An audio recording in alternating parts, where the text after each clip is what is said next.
And I'm joined, as always, by Stephen Carroll. Hello. Hello, Jade. You're going to stay with one of the top stories we've been covering here, and that is, of course, President Francois Hollande's visit to the US, and the economy definitely going to feature in that visit. Certainly, Francois Hollande has brought with him 30 company bosses from French companies. They'll be hoping to use this opportunity to do some deals while they're there. They include representatives of the National Train Company, the SNCF, the aerospace firm Safran, and the engineering company Alstom, which agreed a deal already on Monday to supply 5 new wind turbines to be installed off Rhode Island. Now, those companies will be hoping to add to the figures of French exports to the United States. They totaled some 26.5 billion euros back in 2012. The import figure, though, significantly higher, that leaving that deficit still to be made up. French exports only make up 1.8% of the US import market, so plenty of work for them to do there. But the United States is also quite a source of investment, particularly for French companies who are looking for money to expand. French entrepreneurs are coming to the US to expand their business, to expand their market, but first of all, to raise some money. Most of them are started in Paris with some seed money. And when it comes to expand the business, it's really difficult to find some VC money. So they come to the US to have access to that money.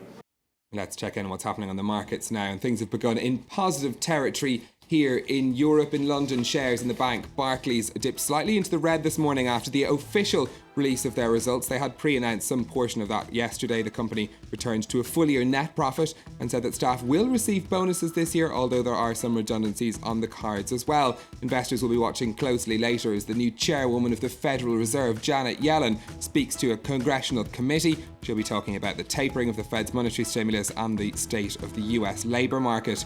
Over in Asia, a positive day for shares there too. No trading in Japan, but over in Shanghai, the world's top maker of soya sauce has had its first days trading on the stock exchange. Foshan Hatian raised $630 million, the biggest flotation since authorities allowed new companies to list their shares publicly. Their shares surged some 44% in the first few minutes of trading before being suspended for hitting the limit for one day. Some are suggesting soya sauce, perhaps the new black gold. Definitely a company to watch in the future. Wow, it's something to invest in.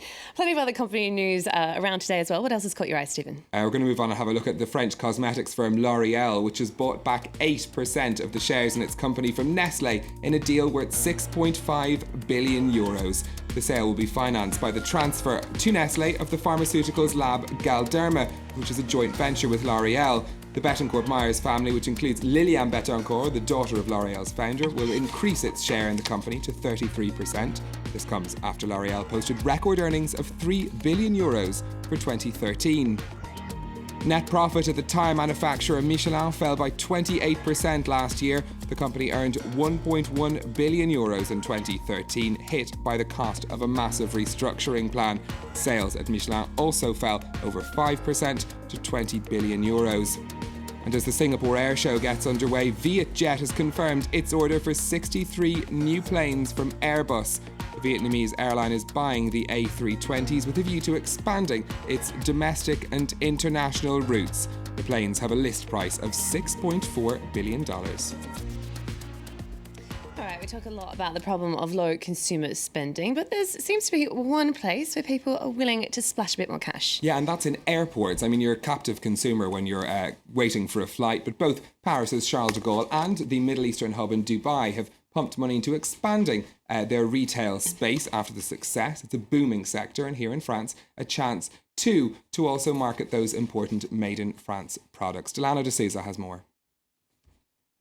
3 billion people take flights each year, making duty-free shopping a money spinner for airports across the world.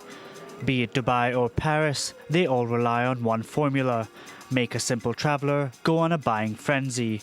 Charles de Gaulle, the largest airport in France, has 160 shops in duty-free. Here they sell French specialities ranging from foie gras to cheese and wine. A year ago, we made an exceptional sale of over 120,000 euros from one passenger who bought 27 types of our best quality wine. After the refinement of Paris, the most profitable airport in the world is Dubai. Here, souvenirs can even come in the form of gold. This is a kilo of gold, 1,000 grams, and it retails for €33,000. And it is something that people buy for like of a special souvenir, and many people will buy it for an investment.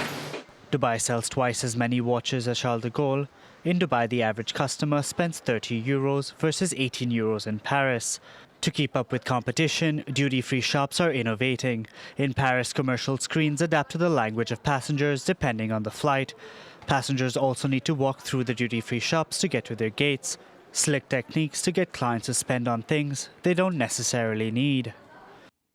Right, finally, it seems a mystery has been solved in the US of who's behind the opening of a dumb Starbucks. Yeah, this shop opened last Friday in Los Angeles using the Starbucks logo and even the same decor, but prefixing all of the products with the word dumb.